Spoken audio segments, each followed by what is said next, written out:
Hello students, BSc part 2 paper 2 के लिए हम एल्डिहाइड कीटोन्स चैप्टर को पढ़ रहे हैं और अभी तक हमने उसमें उनकी सारी नेम रिएक्शंस को देखा है, उसके ऑक्सीडेशंस, उसके रिडक्शंस, उसके ऊपर उसके कंडेंसेशंस और अमोनिया जैसे छोटे मॉलिक्यूल्स का उसके ऊपर प्रभाव और उससे बने हुए प्रोडक्ट्स क्या हैं क्रियाविधि के साथ में। तो बहुत तरह की नेम रिएक्शंस हमने पढ़ी हैं जो हमें याद रहनी चाहिए विद मैकेनिज्म्स।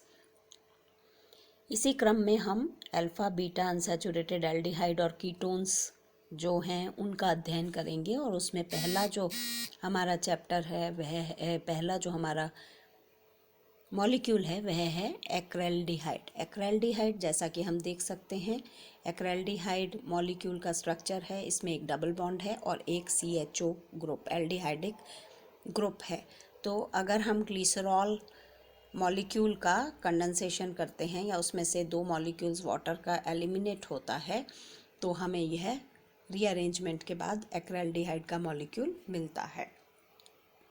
इसी प्रकार से अगर हम एलिल अल्कोहल का ऑक्सीडेशन करते हैं MnO2 की प्रेजेंस में तो भी हमें एक्रेल्डिहाइड का एक मॉलिक्यूल प्राप्त होता है। अल्कोहल के ऑक्सीडेशन से भी एल्डिहाइड बनता है। इंडस्ट्रियल मेथड्स के रूप में हमारे पास 2 मेथड्स हैं।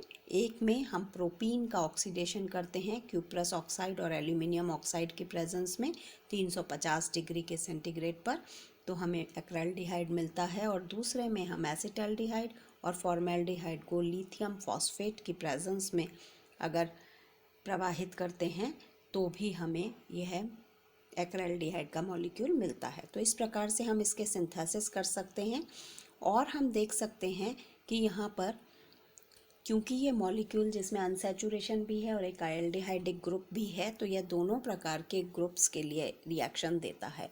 यानी जो C डबल बॉन्ड C वाली जो मोइटी है इस मॉलिक्यूल में, वहाँ पर हम ब्रोमीन मॉलिक्यूल का एडिशन कर सकते हैं, वह ऐड हो जाता है, दोनों तरफ Br और Br ऐड होता है।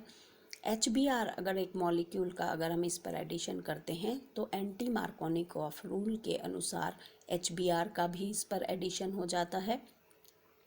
साथ ही यह डील्स एल्डर रिएक्शन भी देता है, यानी ब्यूटाडाइन के साथ यह एक 6 membered ring closed ring compound बनाता है और 1,2,5,6 टेट्रा हाइड्रोबेंजेल्डिहाइड देता है।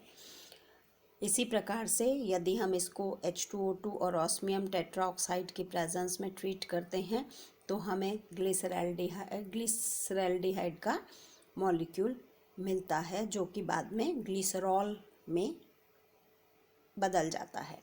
तो इस प्रकार से हम देख सकते हैं C डबल बॉन्ड C की जो रिएक्शंस हैं वह भी इस मॉलिक्यूल में प्रेजेंट होती हैं।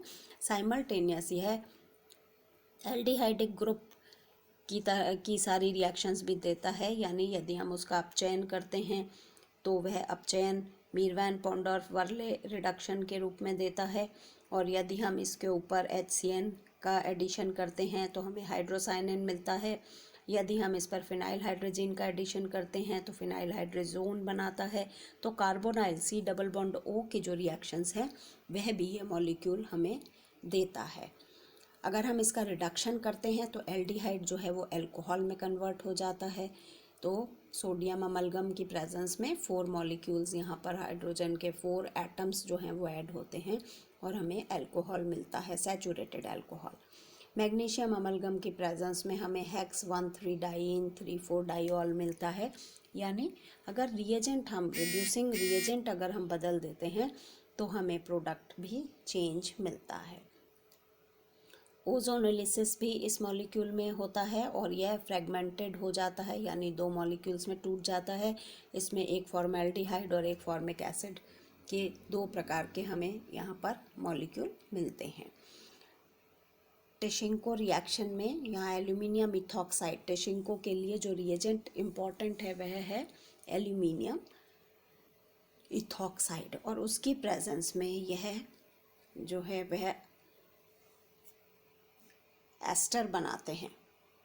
एक्रोलीन से हमें एलिल एक्राइलेट एस्टर प्राप्त होता है और इसकी भी क्रियाविधि यहाँ पर दी गई है। तो इनकी जो इम्पॉर्टेंट प्रॉपर्टीज़ हैं, जो इनके गुणधर्म हैं, उन्हें हमें याद करना है। नेक्स्ट जो हमारा मॉलिक्यूल है वह है क्रोटोनेल्डिहाइड या 2-ब्यूटेनॉल। क्रोटोनेल्डिहाइड में 4 कार्बन्स हैं, एक अनसैचुरेटेड मोइटी है और एल्डिहाइडिक ग्रुप है। तो इसमें भी वही हम इसे एसिटल्डिहाइड से बना सकते हैं, जिसमें एल्डोल बनता है और आगे क्रोटोनेल्डिहाइड मिलता है हमें, और इसमें भी डबल बॉन्ड की रिएक्शंस भी पॉसिबल हैं और CHO की रिएक्शंस भी पॉसिबल हैं। तो रिडक्शन भी होता है इसके अंदर, जिससे हमें अल्कोहल मिलता है, और ऑक्सीडेशन होता है जिससे हमें एसिड प्राप्त होता है।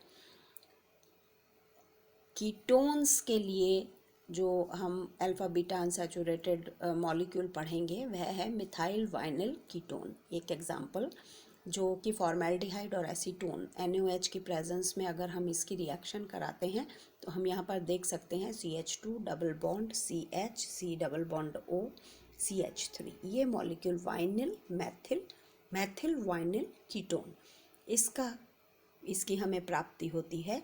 और अलग अलग और विधियों के द्वारा भी, इंडस्ट्रियल मेथड में हम वाइनिल एसिटिलीन का H2SO4 या HgSO4 की प्रेजेंस में अगर हम हाइड्रेशन कराते हैं तो भी हमें मैथिल वाइनिल कीटोन मिलता है। और इसमें भी C डबल बॉन्ड C की रिएक्शंस भी पाई जाती हैं, और C डबल बॉन्ड O जो कार्बोनाइल ग्रुप है उसकी अभिक्रियाएं भी मौजूद होती हैं, और वह एंटी मार्कोनिकॉफ रूल के अकॉर्डिंग इसके ऊपर एडिशन होता है, जैसा कि हमने पहले पढ़ा।